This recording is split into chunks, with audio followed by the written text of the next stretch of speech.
Netflix will be releasing Season 5 of The Crown today, November 9, worldwide, with audiences finally able to see the show for themselves, following months of controversy and criticism. Prior to the drama's release, the American streaming platform shared a trailer teasing the forthcoming episodes.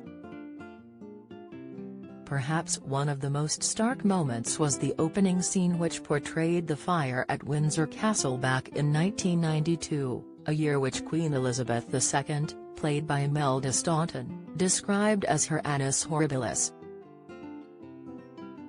Season 5 will be looking at the events of this horrific fire and how it impacted the royal family, particularly the Queen.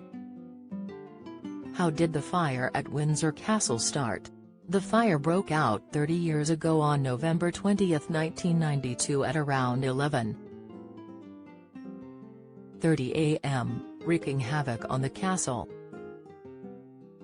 The blaze started in the Queen's private chapel and then spread to over 100 rooms, including Brunswick Tower and St. George's Hall. A faulty spotlight in the chapel was labelled as the culprit and started the fire after it ignited a curtain beside the altar. The building's materials and also the vast space within St. George's Hall are thought to have contributed to the flames spreading so quickly. Members of the royal family, royal staff, soldiers and firefighters all helped to save precious artworks and antiquities as the flames raged through the castle. Miraculously, only a handful of pieces from the extensive art collection were destroyed. A large painting by Sir William Beechey and a rosewood sideboard couldn't be removed in time, according to the Royal Collection Trust. A total of 200 firefighters and 25 officers were brought on to tackle the fire before it was deemed to be under control. The fire lasted for 15 hours and was finally extinguished at 2:30 a.m. on November 21, and firefighters from 7 different counties, London, Surrey, Hampshire, Wiltshire, Oxfordshire, Buckinghamshire and Hampshire, were battling to stop the raging inferno.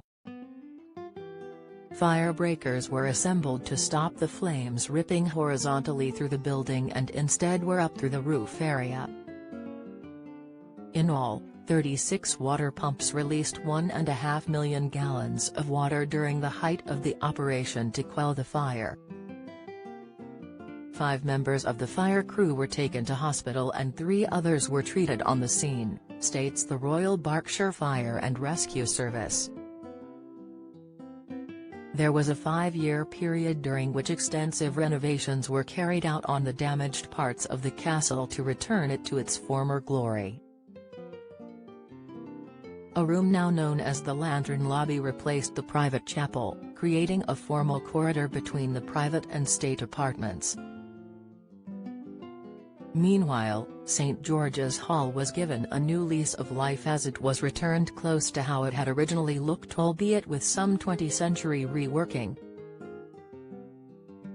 The restoration was officially finished on November 20, 1997, 5 years to the date of the fire and also the 50th wedding anniversary of the Queen and Prince Philip, Jonathan Pryce. Windsor Castle is the world's largest inhabited castle and is one of several royal residences, with the fire affecting the Queen, who even referenced it in her now famous speech in 1992.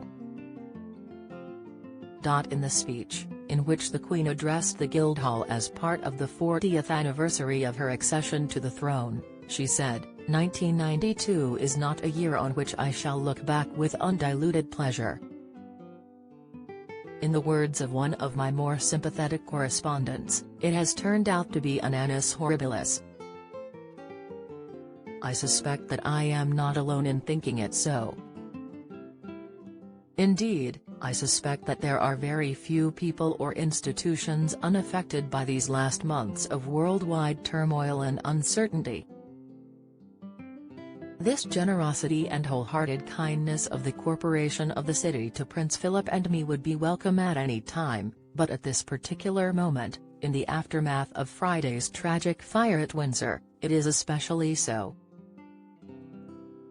The Crown Season 5 will be released on Netflix on Wednesday, November 9.